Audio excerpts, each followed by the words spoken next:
এই হাদিসগুলো এবং কোরআন মাজিদগুলো সে মানবে, কোরআনের আয়াতগুলো সে মানবে, হাদিস শরীফগুলো সে মানবে যার মধ্যে ঈমান আছে। কথা ঠিক না ভুল? বেঈমান ঈমানদার, ঈমান ছাড়া ঈমানহীন মানুষ কখনো আল্লাহর কথা মানতে পারে না, নবীর কথা মানতে পারে না, কারণ তার মধ্যে ঈমান নাই। যদি সে আল্লাহর কথা মানতো, যদি সে নবীর কথা মানতো, তার মধ্যে ঈমান থাকতো। তোমার বুকে রাখো আল্লাহরই ভয়, আসবে না কোনো দিন কোনো পরাজয়, আসবে না কোনো দিন কোনো পরাজয়। হারাম হালাল জেনে, সরল সত্য মেনে, নিষিদ্ধ সব ছেড়ে উঠুক জীবন বেড়ে, যাবে তুমি জান্নাতে যা ছিল স্বপ্ন তোমার। তোমার বুকে রাখো আল্লাহরই ভয়, আসবে না কোনো দিন কোনো পরাজয়, আসবে না কোনো দিন কোনো পরাজয়। বলুন না সুবহানাল্লাহ। জোরে হবে না? আর জোরে হবে না? ভাইরা আমার, তরুণ যুবকেরা আমার, হে আমার মুরব্বিয়ানিরা, হে জওয়ান যুবকেরা, শুনে রেখে দিন বাবা। তাহলে আপনাকে প্রথমে ঈমানদার হতে হবে, আল্লাহর উপর ভরসা রাখতে হবে, আল্লাহকে এক বলে স্বীকার করতে হবে। লা শারীকা লাহু, তার কোনো শরীক নাই, তার কোনো অংশী নাই, সমতুল্য নাই। কুল হুয়াল্লাহু আহাদ আল্লাহুস সামাদ লাম ইয়ালিদ ওয়া লাম ইউলাদ ওয়া লাম ইয়াকুন লাহু কুফুয়ান আহাদ। আপনাকে সূরা ইখলাসের উপর বিশ্বাস, ঈমানটা রাখতে হবে। এখানে আমার আল্লাহ জানিয়ে দেন, সেহি Allah is one, Allah is one whom all depend, he begets not, not is he begotten and none is like him। বলো, সে আল্লাহ হলেন এক, আল্লাহ অভাব শূন্য, তিনি কাহাকেও জন্ম দেননি, কেহ তাহাকে জন্ম দেয়নি, সে আল্লাহর সমতুল্য আর কেউ নাই। এই কথার উপর আপনাকে বিশ্বাস রাখতে হবে, পরে পরে আপনাকে মানতে হবে মুহাম্মাদুর রাসূলুল্লাহ সাল্লাল্লাহু আলাইহি ওয়াসাল্লাম। মুহাম্মদ সাল্লাল্লাহু আলাইহি ওয়াসাল্লাম আল্লাহর পয়গম্বর। জোরে হবে না? আর জোরে হবে না? তাহলে আপনাকে বিশ্বাস করতে হবে, ঈমানটাকে মজবুত করতে হবে। হে তরুণ যুবকেরা, ঈমান মানে টাকা পয়সা নয়, ঈমান মানে সোনা দানা চাঁদি নয়, ঈমান মানে কোনো সম্পদ নয়, ঈমান মানে হলো বিশ্বাস, এক আল্লাহর উপর বিশ্বাস, নবীর উপর, পয়গম্বরের উপর বিশ্বাস। শুধু তাই নয়, সমস্ত পয়গম্বরদের উপর বিশ্বাস করতে হবে। পৃথিবীর আদি থেকে পর্যন্ত যত পয়গম্বর এসেছেন, আমাদের নবী পর্যন্ত সমস্ত পয়গম্বরেরা সত্য, সমস্ত নবী আলাইহিমুস সালাতু ওয়াস সালামরা সত্য, এটা মানতে হবে। হে তরুণ যুবকেরা, ওয়া মালাইকাতিহি, সমস্ত মালাইকা ফেরেশতারা যে হক, তারা যে আছেন, ফেরেশতারা যে আছেন, এটা বিশ্বাস করতে হবে, মানতে হবে। ওয়া কুতুবিহি, সমস্ত আসমানি কিতাবগুলোকে বিশ্বাস করতে হবে। ইনজিল মানি না, তাওরাত মানি না, যদি আপনি বলেন আপনি বেঈমান হবেন, তার মানে আপনার ঈমান নাই। মনে রাখবেন, টোটাল 104টা হলো কিতাব, 100টা হলো সাহিফা ছোট কিতাব, 4টে হলো বৃহৎ কিতাব বড় কিতাব। সেই জামানার যুগে যুগে মানুষের জন্য আমার আল্লাহ কিতাব পাঠিয়েছেন, সংবিধান করে দিয়ে সেই কিতাবের মধ্যে রুলস লিখে দিয়েছেন, নিয়ম কানুন লিখে দিয়েছেন, মানুষ কিভাবে জীবন যাপন করবে সেই কিতাবের মধ্যে আমার আল্লাহ দিয়েছেন। ইনজিল শরীফ, তাওরাত, জাবুর, কোরআন মাজিদ। ভাই আমার দোস্ত আমার, ভাই আমার মুরব্বিয়ানেরা আমার, এই চারটে হলো বড় কিতাব।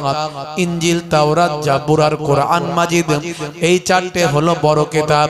এছাড়া আরো 100 খানা সাহিফা কিতাব। এই কিতাবগুলোকে আপনাকে বিশ্বাস করতে হবে। একটা কিতাবও মিথ্যা ছিল না, এ কথা আপনাকে মানতে হবে। মনে রাখবেন বাবা, আর মৃত্যুর পর আপনাকে জীবিত হতে হবে, এটা আপনাকে বিশ্বাস করতে হবে। এই পৃথিবীতে আমরা এসেছি, আমরা এই পৃথিবী থেকে আবার বিদায় নেব, আবার কাল কিয়ামতের দিনে আমার আল্লাহ আমাদের আবার উঠাবে। সুম্মা ইলাইহি তুরজাউন, আমার আল্লাহ কোরআন মাজিদে বলছেন সুম্মা ইলাইহি তুরজাউন, তোমাদেরকে আমার কাছে প্রত্যাবর্তন করতে হবে। এই মৃত্যুর পরে আবার জীবিত হতে হবে, ফিরে আসতে হবে, আল্লাহর কাছে ফিরতে হবে, এই বিশ্বাস করতে হবে। আর ওয়াল কদরে খাইরিহি ওয়া শাররিহি মিনাল্লাহি তাআলা, ভাগ্যে ভালো মন্দ যা হয় সব কোথা থেকে হয়? ফ্রম আল্লাহ, ফ্রম আল্লাহ। আল্লাহর কাছ থেকে ভালো মন্দ সবকিছু হয়। তাই বাবা ইন্তেকাল করেছেন, মা ইন্তেকাল করেছেন, ছেলে ইন্তেকাল করেছে, বিপদ আপদ মুসিবত এসেছে, মুসলমান সবর করে। কেন? তারা জানে যে আল্লাহর পক্ষ থেকে এসেছে, খরা হয়েছে, দুর্ভিক্ষ হয়েছে, মুসলমান সবর করে। এই জন্য মুসলমানকে বলা হয়েছে ইন্নাল্লাহা মাআস সাবিরিন, ধৈর্যশীলদের সঙ্গে আমার আল্লাহ স্বয়ং থাকে। বান্দা বিপদে যখন পড়বে,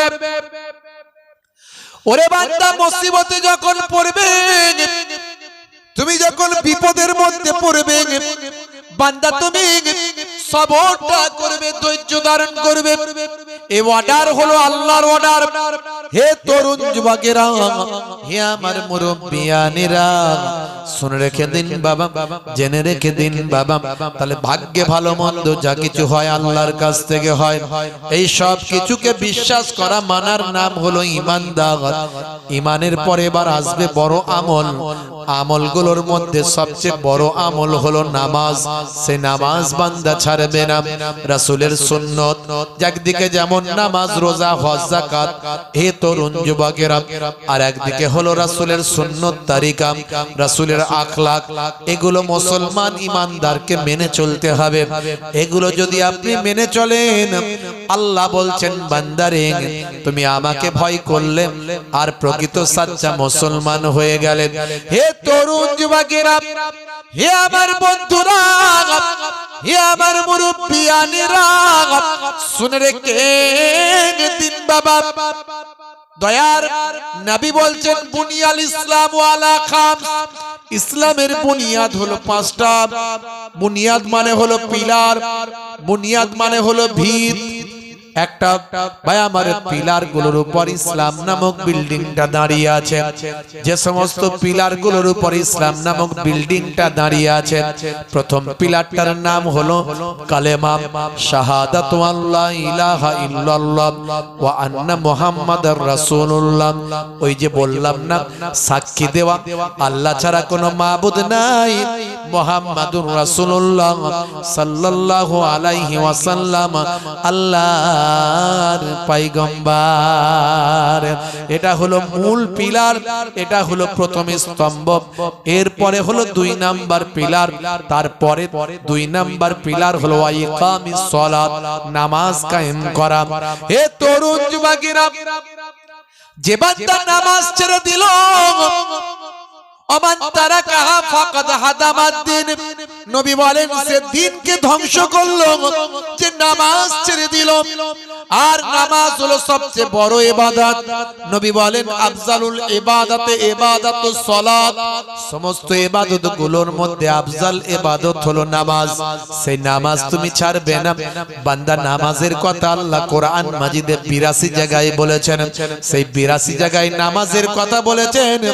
ওরে বান্দা তুমি নামাজ ছেড়ে দিও না, আল্লাহর হুকুমটা ছেড়ে দিও না। নামাজ যদি তুমি ছেড়ে দাও, 82 বার আল্লাহর কথা কেউ অমান্য করলেন, 82 বার আল্লাহর কথা কেউ অমান্য করে, আর তুমি কেমন করে ভাবছো আল্লাহর জান্নাত তুমি পাবে? না না না না, আল্লাহর হুকুম 82 বার অমান্য করেছো। আমার আল্লাহ 82 বার নামাজের কথা বলেছে, তুমি পড়ো না আর তুমি জান্নাত পাবে। এটা তোমার জন্য বৃথা ভাবনা। হে তরুণ যুবকেরা, হে মুসলমান, তুমি নামাজের সময় হলে তুমি বলো না আমার কাজ আছে, তুমি বলো না আমার কাজ আছে। নামাজকে বলো না কাজ আছে, বরং কাজকে বলো হে কাজ আমার নামাজ আছে। আমার নানা জান ছোট হুজুর পীর কেবলা রাহমাতুল্লাহ আলাইহি বলতেন, বাবা নামাজের বয়ান করতে গিয়ে বলতেন, বাবা কি দিয়ে বোঝালে বুঝবে? ঝোড়া আর কোদাল দিয়ে বোঝাও বাবা, ঝোড়া আর কোদাল দিয়ে। হ্যাঁ, আর আমার দাদা জান মায়াপুর পীরনগর হুজুর পীর কেবলা রাহমাতুল্লাহ বলতেন, বাবা দিনে রাতে 24 ঘন্টায় 1 ঘন্টা নামাজে দাও, 5 বারম 60 12 মিনিট করে সময় দিলে 1 ওয়াক্তের নামাজ পড়া হয়। 5 ওয়াক্তের নামাজ পড়তে 1 ঘন্টা লাগে। 1 ঘন্টা যদি তুমি নামাজে দাও, আমার আল্লাহ তোমার 23 ঘন্টা সাকসেসফুল করবে। সেটা কোথায় বলেছেন আল্লাহ? আজানে বলেছেন, মুয়াজ্জিন আজান দাও, মুয়াজ্জিন আজান দাও। মুয়াজ্জিন আজান দেয়, কি বলে? হাইয়া আলাস সালাহ,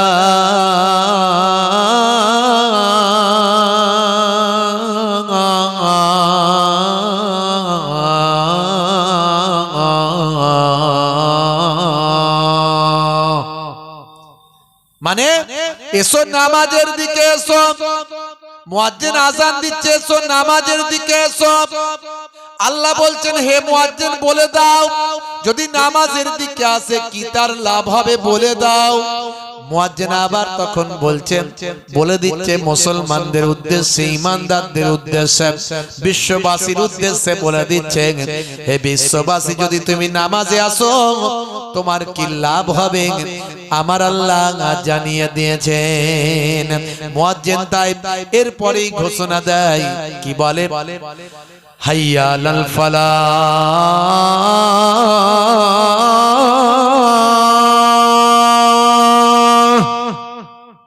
যদি তুমি নামাজে আসো আমার আল্লাহ তোমার কামিয়াবি দেবেন। যদি তুমি নামাজে আসো আমার আল্লাহ তোমার কল্যাণ দেবে। জোরে হবে না? জোরে হবে না? বন্ধুরা আমার, তরুণ যুবকেরা আমার, হে আমার মুরব্বিয়ানিরা, তাহলে আপনাকে নামাজ ইবাদত বন্দেগী গুলো করতে হবে। সবচেয়ে বড় ইবাদত হলো নামাজ ছাড়বেন না। তারপর রমজানের রোজা ছাড়বেন না। সামনে রমজানের রোজা আসছে, আমি একটা বিষয়গুলোর উপর বৈজ্ঞানিক আলোচনা করেছি, যা আপনারা অনেকেই শুনেছেন।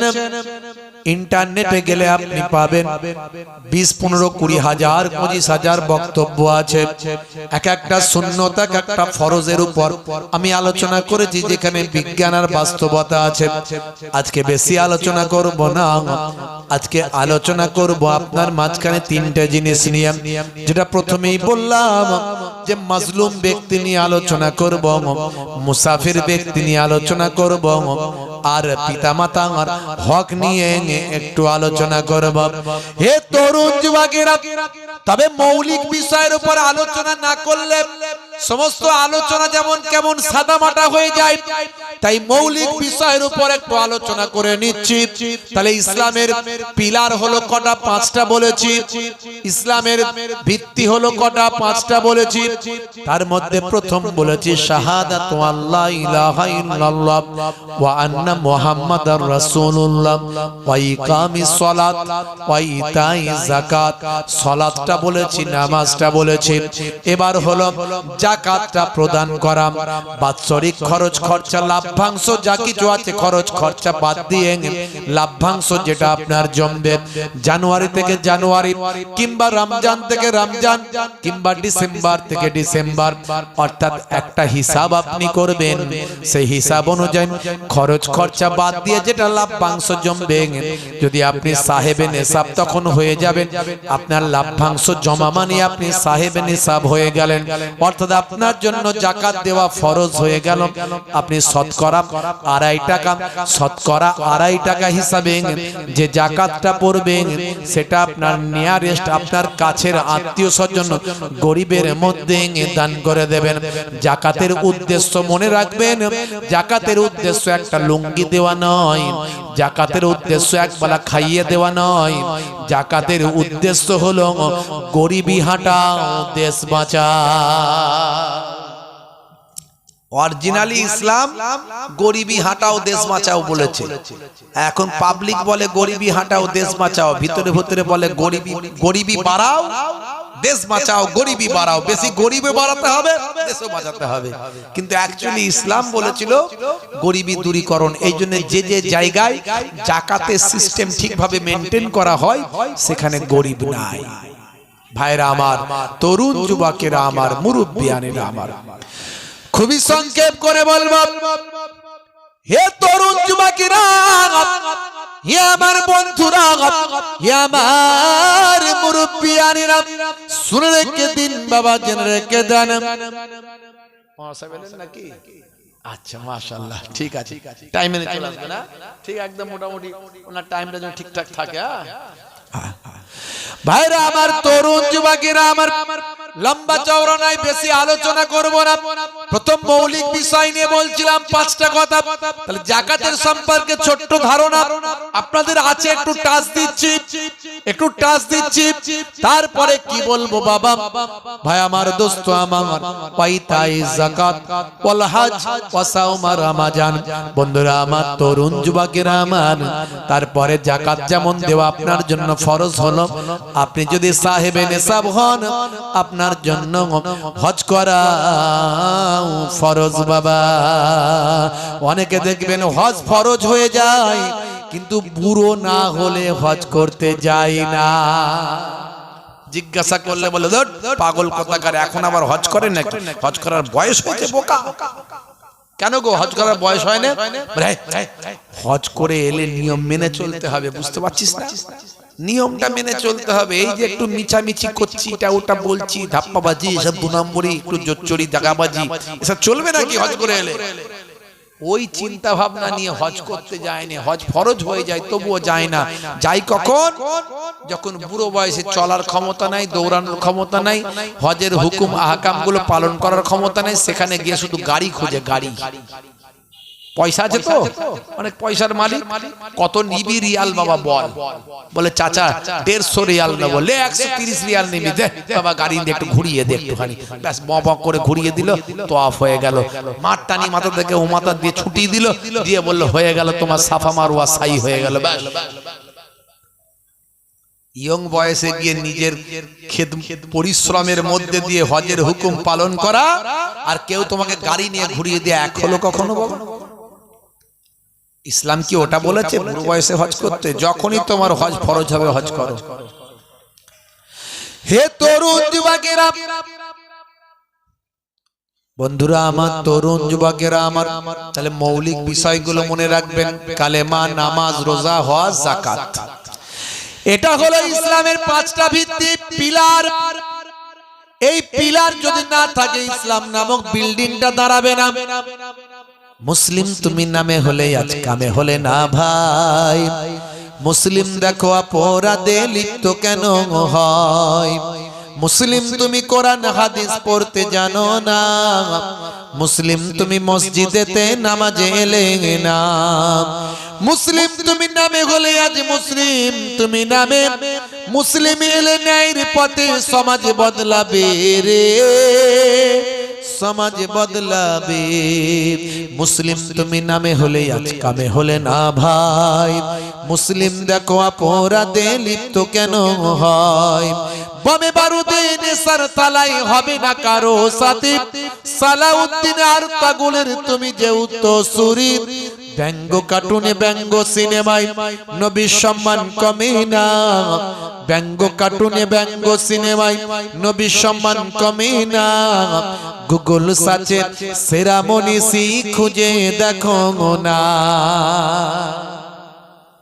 সচ্চা মুসলমান হয়ে যেতে হবে এই পাঁচটা পিলারের মধ্যে যদি দুটো পিলার দুর্বল হয়ে যায় বিল্ডিং দাঁড়াবে বাবাজি বিল্ডিং দাঁড়াবে আগে বিল্ডিংটা কিন্তু দাঁড় করাতে হবে দাঁড় করাতে গেলে এই পাঁচটা পিলার তোমাকে ঠিক রাখতে হবে ছেলে বলছে আমি নামাজ পড়িনি কিন্তু ইসলাম মানি নামাজ পড়িনি কিন্তু নবীর জন্য জীবন দিতে পারি ওটা মুখের কথা অরিজিনালি কিছু হলো না কথা ঠিক না ভুল কারণ আপনি ইসলামের ভিত্তি ঠিক করলেন না আপনি ঠিকভাবে পিলারটাকে ঠিক করলেন না পাঁচ ওয়াক্ত নামাজই পড়েননি রাসূলের সুন্নতি আপনি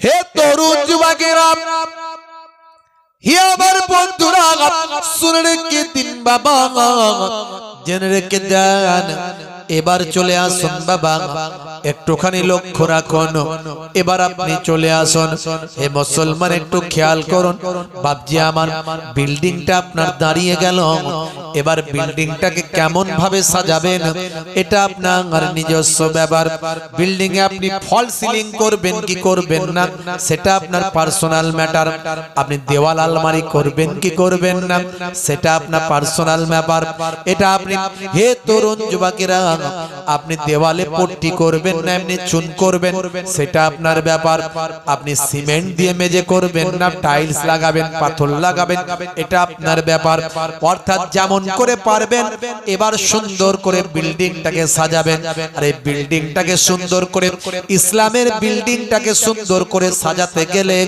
আপনার ভালো আমল করতে হবে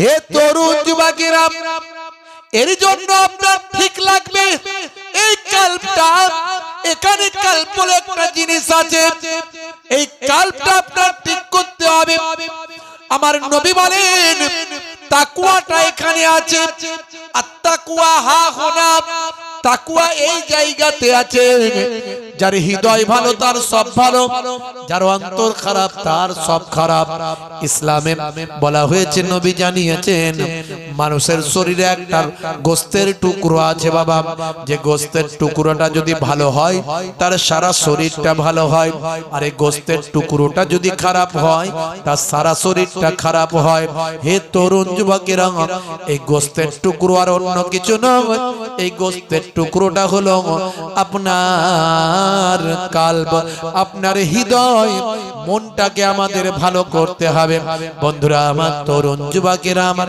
হে আমার মুরব্বিয়ানেরা ইসলাম বলেছে তুমি সহজ সরল ব্যক্তি হয়ে যাও তুমি সহজ সরল ব্যক্তি হয়ে গেলে তোমার জন্য হিসাবটাও সহজ সরল হবে আর তুমি যদি জটিল মানুষ হয়ে যাও তোমার জন্য হিসাবটাও জটিল হবে আমার আল্লাহ তাই কোরআন মাজিদের মধ্যে জানিয়ে দেন ইউরিদুল্লাহু বিকুমুল ইউসরা ওয়ালা ইউরিদু বিকুমুল উসরা আমার আল্লাহ তোমাদের জন্য ইরাদা করেন সরলতা আমার আল্লাহ তোমাদের জন্য ইরাদা করেন না কঠোরতা তাই দুনিয়ার মানুষ তুমি কঠোর হবে না দুনিয়ার মানুষ তুমি সরল হবে হাদিস পাকের মধ্যে এসেছে দয়ার নবী বলেন জান্নাতের একটা নাম হলো ইউসরা যে ইউসরা শব্দের অর্থ হলো সরলতা ওই জান্নাতের মধ্যে সমস্ত সরলতা বিদ্যমান থাকবে ভালো করে মনে রাখবেন আর জাহান্নামের একটা নাম হলো ওসরা যে ওসরা কথার অর্থ হলো কঠোরতা সেই জাহান্নামের ওসরা নামক জাহান্নামায় থাকবে সমস্ত কঠোরতা তাই আমার আল্লাহ তোমাদের জন্য সরলতা পছন্দ করেন আমার আল্লাহ তোমাদের জন্য কঠোরতা পছন্দ করেন না হে তরুণ যুবকেরা হে আমার বন্ধুরা হে আমার মুরব্বিয়ানেরা শুনে রেখে দিন বাবা এই জন্যই তো আল্লাহর ওলিদের কাছে যেতে হয় আল্লাহর ওলিরা কি আখলাক কি চরিত্র তাদের, নবিয়ানা আখলাক নবিয়ানা চরিত্র তাদের পাওয়া যায়। তারা নবিয়ানা আখলাক দিয়ে চরিত্র দিয়ে মানুষের হৃদয়টাকে সুন্দরভাবে তৈরি করেন। বন্ধুরা আমার, তরুণ যুবকেরা, হে আমার মুরব্বিয়ানেরা, নবিয়ানা আখলাক আপনার যদি থাকে পৃথিবীর শ্রেষ্ঠ মানুষ আপনি হয়ে যাবেন। যারা যুবক মানুষ, যারা সোশ্যাল মিডিয়ার মানুষ, ভাই আমার সোশ্যাল সাইট আলোচনা করেন, সোশ্যাল বিষয় নিয়ে যারা আলোচনা করেন, আমি আপনাদের জন্য বলি বাবা, ইন্টারনেটের যুগে আপনারা একটা অ্যাপ ইউজ করেন। এই অ্যাপটার নাম হলো ফেসবুক। এই ফেসবুক তৈরি করেছেন কে জানেন? ফেসবুক তৈরি করেছেন কে? যদি মনে না থাকে একটু মনে করে নেন। হে তরুণ যুবকেরা, ফেসবুকটা তৈরি করেছেন যিনি, তার নাম হলো মার্ক জুকারবার্গ। মার্ক জুকারবার্গ তৈরি করেছেন ফেসবুক।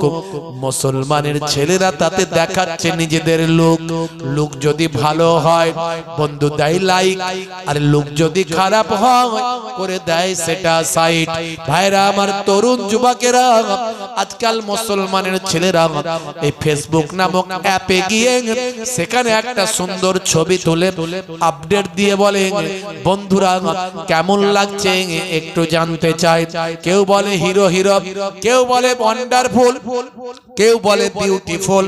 এইভাবে মানুষ প্রশংসা করলে তাদের ভালো লাগে। ভাই হে তরুণ যুবকেরা, আমি বলি মুসলমানের ছেলে ফেসবুকটা খুলে দেখাচ্ছে তাদের লুক যদি ভালো হয় বন্ধু দেয় লাইক, আর লুক যদি খারাপ হয় করে দেয় সেটা সাইড।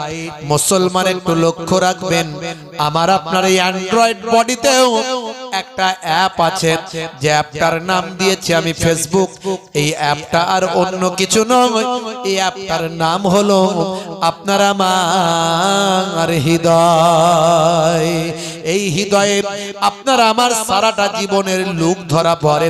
এই অ্যাপটার নাম দিয়েছি কাল্ব। এই কাল্ব নামক অ্যাপটাই ধরা পড়ে আপনার জীবনের লুক। বন্ধু এখানে ধরা পড়ে আপনার লোক, এর নাম হলো ফেসবুক।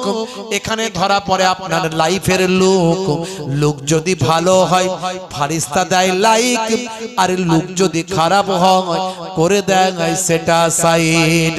হে তরুণ যুবকেরা, এর জন্য বুখারী শরীফের প্রথম হাদিস আল্লাহর নবী জানিয়েছেন।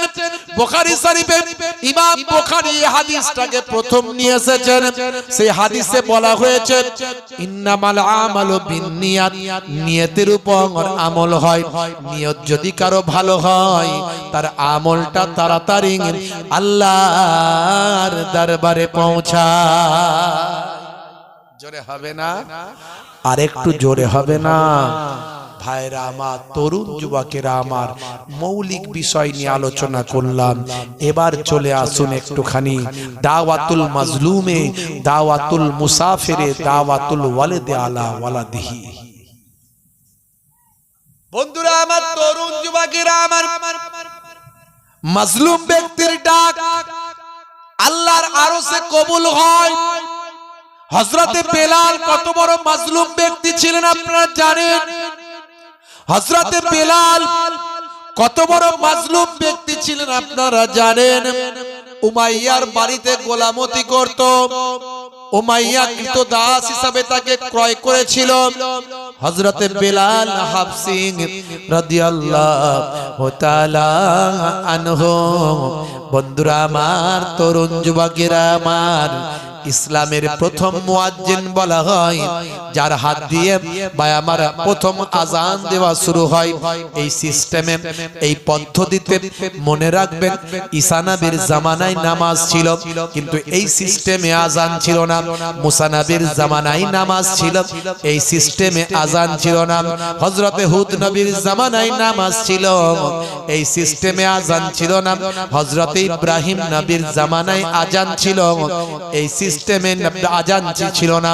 হযরতে আদম নবীর জামানায় নামাজ ছিল, এই সিস্টেমে আজান ছিল না। মনে রাখবেন, পৃথিবীর প্রথম মসজিদটার নাম আপনাদের জানা আছে। প্রথম মসজিদ কি বলেন? হযরতে কি কাবা বাইতুল্লাহ, তাই তো না? কি মসজিদে কাবা বলে যাকে উল্লেখ করা হয়েছে। দ্বিতীয় মসজিদ হলো মসজিদুল আকসা বলে যাকে উল্লেখ করা হয়েছে। কোরআন মাজিদে আমার আল্লাহ সেই মসজিদগুলোর নাম উল্লেখ করেছেন। সুবহানাল্লাযী আসরা বিআবদিহি লাইলাম মিনাল মসজিদিল হারাম ইলাল মসজিদিল আকসা। আমার আল্লাহ মসজিদ হিসাবে উল্লেখ করেছেন। এই মসজিদ কথাটা মূল শব্দটার নাম কি? মূল শব্দটা কি জানেন? মসজিদ শব্দটা এসেছে মূল ধাতু, যেটা মূল শব্দ সেটা হলো সাজেদা। এই সাজেদা সিন জিম আর দাল, এই সাজেদা থেকে এসেছে মসজিদ। ভাই আমার দোস্ত আমার, এই মসজিদ কথাটা এসেছে সাজেদা থেকে। সাজেদা কথার অর্থ হলো যেখানে সিজদা দেওয়া হয় সেটাকে মসজিদ বলে। অর্থাৎ এই সিজদা দেওয়া হতো বাইতুল্লাহ, আল্লাহর কাবা ঘর। আর আল্লাহর কাবা ঘর হলো পৃথিবীর প্রথম ঘর। হযরতে আদম নবী সৃষ্টি হওয়ার পরই, সৃষ্টি হওয়ার আগেই আমার আল্লাহ ফেরেশতাদের দিয়ে মসজিদে কাবা তৈরি করেছিলেন। হে তরুণ যুবকেরা, রোজা ছিল আমাদের নবীর আগেও, অন্যান্য নবীর জামানাতেও রোজা ছিল না? ছিল না? অনেকে মনে করে আমাদের নবী থেকে হয়তো নামাজ রোজা না না। অনেকে মনে করে ইসলাম ধর্মটা হয়তো প্রফেট মুহাম্মদুর রাসূলুল্লাহ সাল্লাল্লাহু আলাইহি ওয়াসাল্লামের হাত ধরে। না না, তারা জানে না ইসলাম ধর্মটা এসেছে বাবা আদম আলাইহিস সালাতু ওয়াস সালাম থেকে। আর ইসলাম ধর্মটা কমপ্লিট হয়েছে আখিরি জামানার পয়গম্বর, জগতের শেষ নবী জনাবে মুহাম্মদ রাসূলুল্লাহ সাল্লাল্লাহু আলাইহি ওয়াসাল্লাম আমাদের দয়ার নবীর হাত ধরে। এর জন্য আমার আল্লাহ কোরআন মাজিদের মধ্যে বলেন, হে দুনিয়ার মানুষ শোনো, বিদায় হজের সময় এই আয়াতটা নাযিল হয়েছিল, আল ইয়াউমা আকমালতু লাকুম দীনাকুম ওয়া আতমামতু আলাইকুম নি'মাতি ওয়া রাদিতু লাকুমুল ইসলাম দীনান। আজকের দিনে আল ইয়াউমা, আজকের দিনে আকমালতু লাকুম দীনাকুম, আমি মুকাম্মাল করলাম দিন ধর্ম রিলিজিয়াসকে, ওয়া আতমামতু আলাইকুম নি'মাতি, এবং আমার নিয়ামতকে পরিপূর্ণ করে দিলাম তোমাদের জন্য, ওয়া রাদিতু লাকুমুল ইসলাম দীনান, এবং ইসলামকে মনোনীত করলাম ধর্ম, কমপ্লিট ধর্ম হিসাবে। জোরে বলুন সুবহান। হে তরুণ যুবকেরা, হে আমার বন্ধুরা, শুনে রেখে দিন বাবা, জেনে রেখে দেন হে মুসলমান। তাহলে নামাজ রোজা এগুলো অনেক আগে থেকে এসেছিল। প্রত্যেক নবীদের জামানাতেই নামাজ ছিল, রোজা ছিল। আমার আল্লাহ রোজা সম্পর্কে যেমন বলেছেন, ইয়া আইয়ুহাল্লাযীনা আমানু কুতিবা আলাইকুমুস সিয়াম কামা কুতিবা আলাল্লাযীনা মিন ক্বাবলিকুম লাআল্লাকুম তাত্তাকুন। হে বিশ্বাসী বান্দারা, তোমাদের উপর রমজানের রোজা ফরজ করা হলো, যেমন তোমাদের পূর্ববর্তীদের উপরেও রোজা ফরজ করা হয়েছিল। জোরে হবে না? অনেকে মনে করে আমাদের নবী থেকে মনে হয় নামাজ রোজা। না না, সিস্টেমটা এই যে সিস্টেমেটিকে চলছে এটা আমাদের নবী থেকে, কিন্তু নামাজ রোজা আগেও ছিল। বন্ধুরা আমার, তরুণ যুবকেরা আমার, মুরব্বিয়ানেরা আমার, আমার নবী সেই নামাজ রোজা, দিন ধর্ম, ইসলাম, কালেমার, শান্তি, সম্প্রীতি, ভ্রাতৃত্ববোধ, মানবিকতা, দেশপ্রেম, মহাব্বত, ইসলামের বিভিন্ন বিষয় নিয়ে যখন মানুষের কাছে প্রচার শুরু করলো, কুফারেরা অত্যাচার শুরু করলো। হযরতে বেলাল হাবশী মানুষ, উমাইয়ার বাড়িতে গোলামি করেন। আহারি জানতে পারলেন যে এই গোলামতি, এই গোলামি কাজ কাজের জায়গায় থাকবে, মালিক মালিকের জায়গায়, শ্রমিক শ্রমিকের জায়গায়। তার মানে শ্রমিকের উপর মালিক অত্যাচার করবে, এটা ইসলাম কখনো মেনে নেয়নি। শ্রমিক পয়সার বিনিময়ে কাজ করবে, মালিক শ্রমিককে পয়সার বিনিময়ে কাজ করাবে, কাজ শেষ পয়সা দাও, সে তার মতো স্বাধীন, তুমি তোমার মতো স্বাধীন। এর নাম হচ্ছে ইসলাম। এই জন্য বলা হয়েছে, দয়ার নবী বলেছেন, শ্রমিকের ঘাম শুকিয়ে যাওয়ার আগে তার পারিশ্রমিক তাকে প্রদান করো। এর নাম প্রফেট মুহাম্মদুর রাসূলুল্লাহ সাল্লাল্লাহু আলাইহি ওয়াসাল্লাম। পৃথিবীর ইতিহাসে আজকে নবীর কথাগুলো নিয়ে রিসার্চ হয়। পৃথিবীর বড় বড় ব্যক্তিরা দয়ার নবীর বাণীগুলোকে নিয়ে কোটেশন করে, বাণী হিসাবে মানুষের কাছে প্রচার করে। নবীর কথা 1450 বছর আগে এই কথাগুলোকে আজকের যুগের মানুষেরা নকল করে তারা আজকে মহাপুরুষ হয়ে গেছে। জোরে বলুন সুবহানাল্লাহ। নবী বলেছেন, প্রতিবেশী যদি অসুস্থ থাকে তাকে দেখতে যাওয়া তোমার জন্য জরুরি। প্রতিবেশীর প্রতি যে লক্ষ্য রাখে না সে ব্যক্তি মুসলমান হতে পারে না। প্রতিবেশী অনাহারে দিন কাটায় আর কোন মুসলমান খেয়ে দিয়ে ঘুমায়, মনে রাখবে তুমি মুসলমান হতে পারলে না। প্রতিবেশী যদি অসুস্থ থাকে, তুমি তার সুস্থতা খোঁজ খবর নেওয়ার জন্য যদি তুমি যাও, তোমার যাতায়াতের পথে আল্লাহর মালাইকা ফারিস্তারা তোমার জন্য আল্লাহর দরবারে দোয়া চাইতে থাকে। এর নাম ইসলাম। ইসলাম, ISLAM, Islam. I for I, S for should, L for love, A for wall, M for mankind, I should love all mankind। অর্থাৎ আমার উচিত সারা বিশ্বের মানুষকে ভালোবাসা।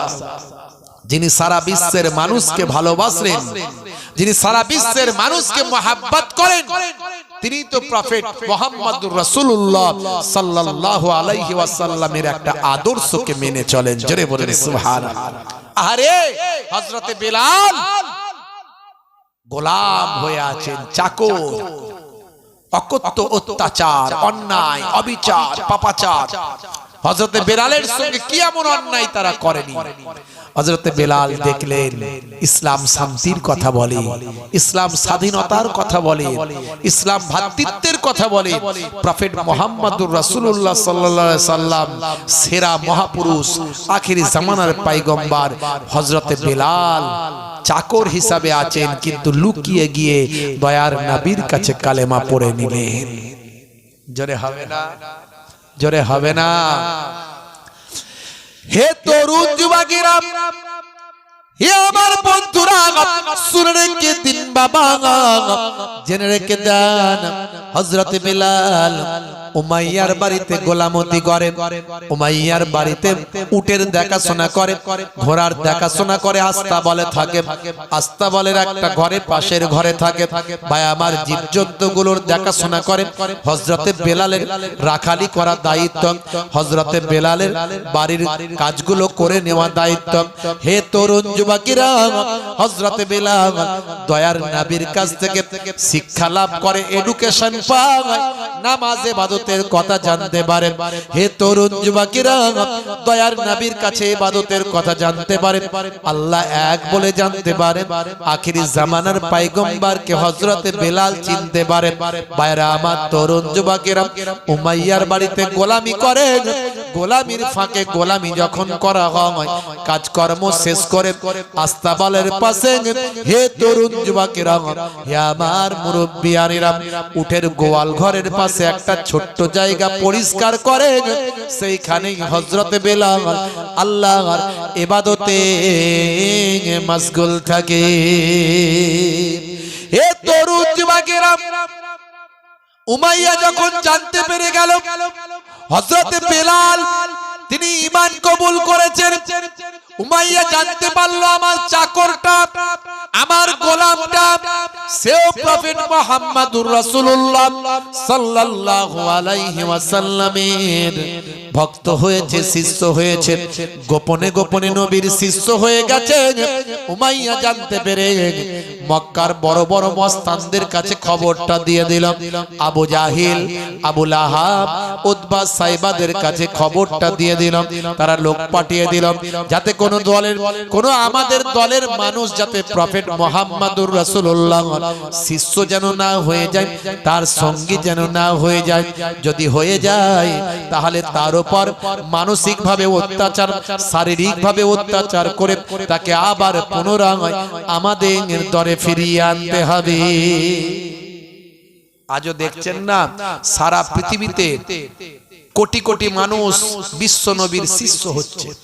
এই জন্য যারা ইসলামের দুশ্মন আমেরিকা, ব্রিটেন, রাশিয়া, বিশেষ করে আমেরিকা, ব্রিটেন, ইসরায়েল, এরা সর্বদা ইসলামের ডেভেলপমেন্টকে যাতে রুখে দেওয়া যায়, যে সমস্ত দেশগুলো মুসলমানদের শত্রু তারা সর্বদা ডেভেলপমেন্টকে কিভাবে রুখে দেওয়া যায়, যাতে করে মানুষ ইসলাম না বুঝতে পারে, কোরআন না চিনতে পারে, নবীর আখলাক জিন্দেগি না জানতে পারে, তার জন্য বিভিন্নভাবে ইসলামের বিরুদ্ধে ষড়যন্ত্র করে, ইসলামের বিরুদ্ধে কটূক্তি ছড়ায়, ইসলামকে হেয় প্রতিপন্ন করে, বিভিন্ন রকম অন্যায়, অত্যাচার, অবিচার, পাপাচার ইসলামের মধ্যে ঢুকিয়ে দেওয়ার চেষ্টা করে, যাতে করে সাধারণ মানুষের ইসলামের প্রতি একটা ঘৃণা, বিদ্বেষ তৈরি হয়।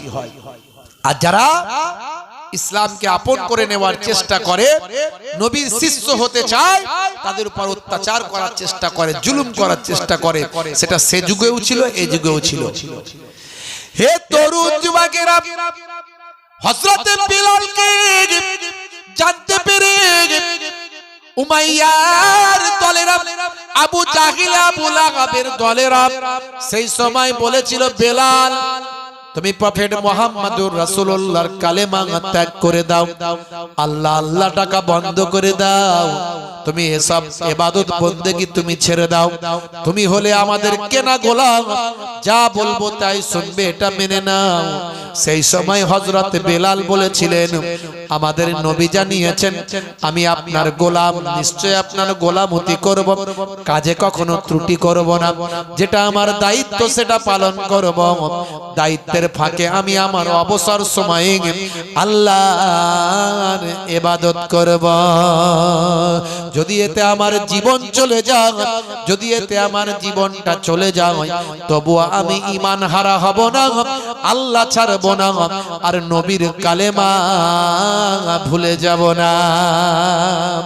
এ তরুণ যুবকেরা, হযরত বেলালকে ধরে নিয়েছে আবু জাহিলের দলেরা, মস্তান বাহিনীরা, গুন্ডারা, টিমেরা, মস্তানের টিমেরা হযরত বেলালকে নিয়েছে বাবা মরুভূমির উত্তপ্ত বালিতে শুইয়ে দিল, হাতে পায়ে দড়ি বেঁধে ফেলে রেখে দিল, মাঝে মাঝে ঘোড়ার পেছনে বেঁধে নিয়ে টান মারা হলো, মরুভূমির উপর শরীরের ছালগুলো উঠে গেল, পুড়ে লাল হয়ে গেল, গোস্ত পোস্ত বেরিয়ে গেল। হযরত বেলাল যত কষ্ট হয় ততই হযরত বেলাল আহাদ আহাদ আহাদ বলে আওয়াজ দেয়। বেলাল যখন ঈমান আনে অনেক বাধা এসেছে, তারপরে তেও বেলাল আমার রাসূল নাহি ছেড়েছে। জোরে হবে না? আর সবাই মিলে হবে না? আমরা তো কত সহজে দিন পেয়েছি, বাপ ছিল মুসলমান, ছেলে হলো মুসলমান, কত সহজে।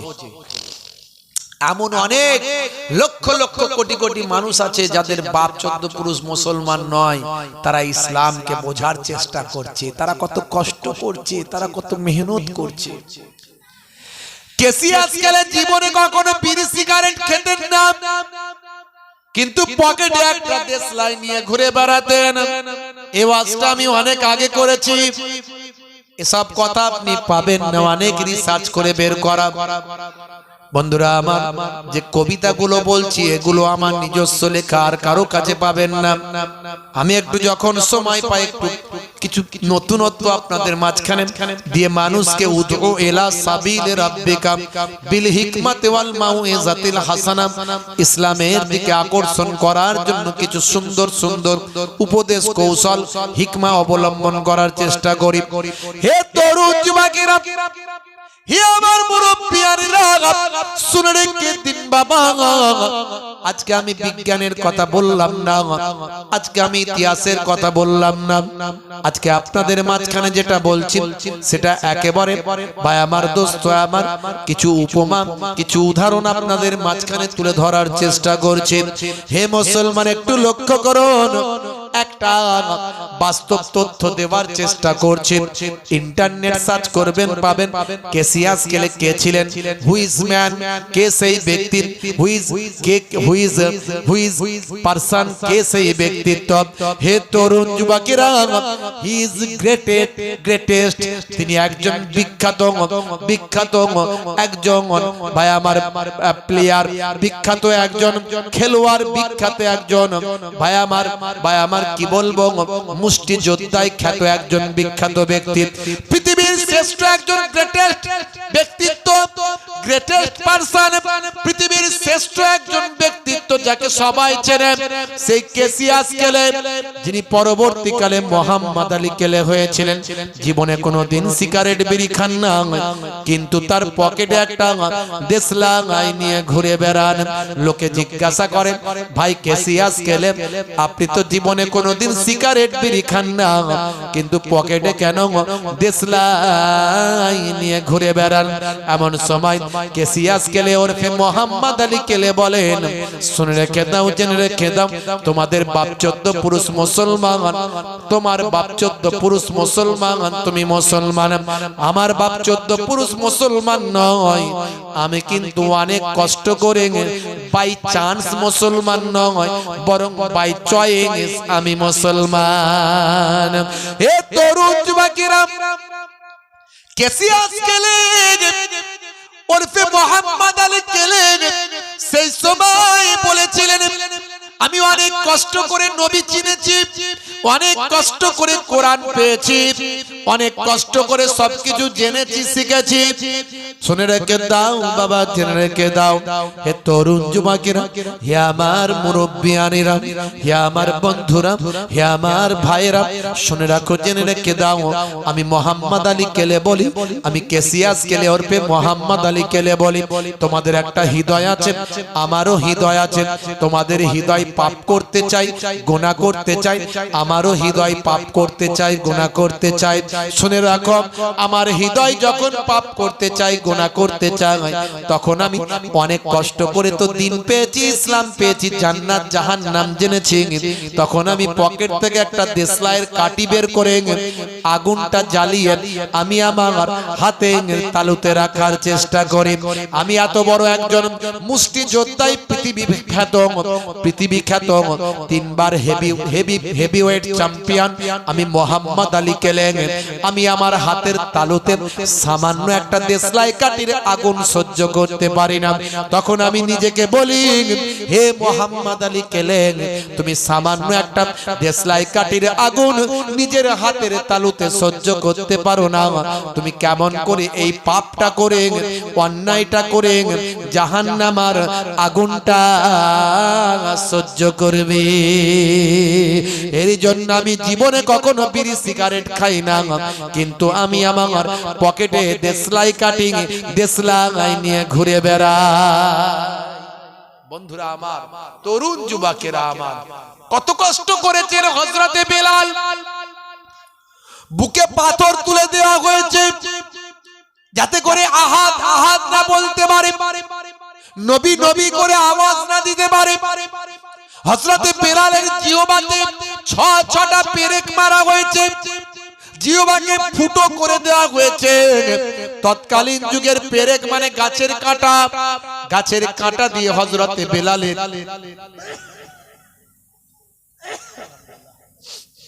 হযরতে বেলালের গাছের কাঁটা দিয়ে 6টা পেরেক ফুটিয়ে বাবা কাঁটা দিয়ে জিহ্বাকে ফুটো করে দেওয়া হয়েছে। তারপরেও যত কষ্ট হয়েছে, হযরতে বেলাল আহাদ আহাদ মুহাম্মদ বলে আওয়াজ করেছে। বেলাল যখন ঈমান আনে অনেক বাধা এসেছে, তারপরে তেও বেলাল আমার রাসূল নাহি ছেড়েছে। জোরে হবে না, জোরে হবে না। হাবসি বলে কেন এত ঘৃণা করে ভাই, অন্যায় ভাবে অত্যাচার কেন করা হয়? মরুভূমির উপরেতে, মরুভূমির উপর মেরেতে বুকে পাথর তার চাপিয়েছে তারপরে তেও বেলাল আমার রাসূল নাহি ছেড়েছে জোরে হবে না জোরে হবে না মুসলিম মোরা ভাই ভাই বলি সকাল বিকাল মুখে কয়জন মোরা পাশে দাঁড়ায় আপন ভাইয়ের দুঃখে রে আপন ভাইয়ের দুঃখে এখন মুসলমানের বড় শত্রুকে মুসলমানই কোন হিন্দু মুসলমানের শত্রু নয় কোন খ্রিস্টান মুসলমানের শত্রু নয় জৈন বৌদ্ধরা শত্রু নয় বরং মুসলমানের বড় শত্রু মুসলমান এক ভাইয়ের উন্নতি দেখলে আরেক ভাইয়ের বুকটা চচ্চর করে আছে না নাই বেটা মেরে নিয়ে এসে করেছে কেড়ে নিয়ে এসে করেছে তোর ভাই করেছে করুক না তোর ভাই করেছে হুজুর জানেন তো অমুক নেতা এত মেরে নিয়েছে আরে এত মেরে নিয়েছে তোমার অন্য কারো চোখে পড়লো না তোমার ভাই মেরেছে সেটা চোখে পড়ে গেল কোন মারাকে আমি কোন চুরি চামারিকে আমি সাপোর্ট করিনি কিন্তু তোমার টেন্ডেন্সিটা কোন দিকে তোমার ভাই কোন উন্নতি করলে তোমার সহ্য হয় না সে হারাম হোক আর হালাল হোক সেটা পরের কথা এটা আমাদের অ্যাটিটিউড হয়ে গেছে আমরা আমাদের ভাইয়ের কোনো উন্নয়ন সহ্য করতে পারি না অন্যজনে মেরে একদম শেষ করে দিচ্ছে সেটা আমাদের চোখে পড়ে না চুরি চামারি ছিনতাই দাগাবাড়ি ধাপ্পাবাজি সুদ ঘুষ লুট মুসলমান একটা ছোট অন্যায় করলে